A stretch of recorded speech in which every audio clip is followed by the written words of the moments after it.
வீரபாகு சூரபத்மன் வசித்த வீர மகேந்திரப்பட்டினத்தை வந்தடைந்தான்.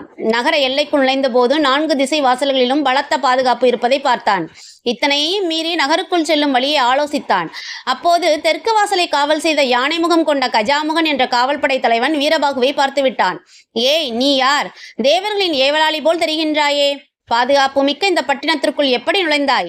மாய வித்தைகளை கடைபிடித்து உள்ளே வந்தாயோ என்று சொல்லிக்கொண்டே வீரபாகுவை நோக்கி ஒரு மலையை தூக்கி எறிந்தான்.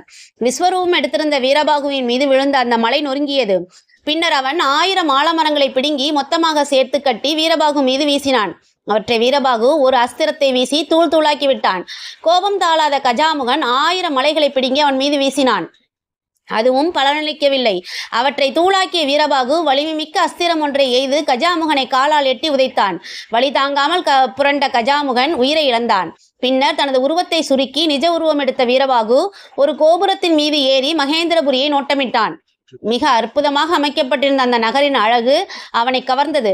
ஓரிடத்தில் இருந்த சிறைச்சாலையில் ஒரு அறையில் தேவர்களும் ஒரு அறையில் தேவ மாதர்களும் அடைக்கப்பட்டிருந்ததை பார்த்தான்.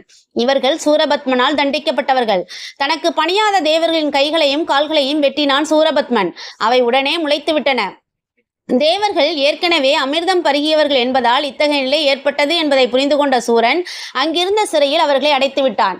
அதுபோல தன்னை மணக்க சம்மதித்த தேவமாதர்களை தவிர மற்றவர்களை சிறையில் அடைத்து வைத்திருந்தான். அவ்வூரில் குவியும் குப்பைகளையும் தூசையும் வாயு பகவான் காற்று வீசி ஒரு இடத்தில் கொண்டு சேர்க்கும் துப்புரவு பணியை செய்து கொண்டிருந்தான். ஜெயந்தனும் தேவர்களும் தங்கியிருந்த அறைக்கு சென்ற சில அசுரர்கள், உங்கள் தலைவன் இந்திரனும் இந்திராணியும் எங்கிருக்கிறார்கள்? சொல்லாவிட்டால் சித்திரவதை செய்வோம் என கூறி அவர்களை சித்திரவதை செய்தனர். அவர்கள் சென்றதும் ஜெயந்தன் வேதனை தாங்காமல், லோக நாயகனான சிவபெருமானே, எங்களை ஏன் இப்படி வதைக்கின்றீர்கள்? எங்களை காப்பாற்ற யாருமே இல்லையா? என் தாயும் தந்தையும் எங்கிருக்கிறார்களோ? அவர்கள் என்னவெல்லாம் துன்பம் அனுபவிக்கிறார்களோ என்று புலம்பினான்.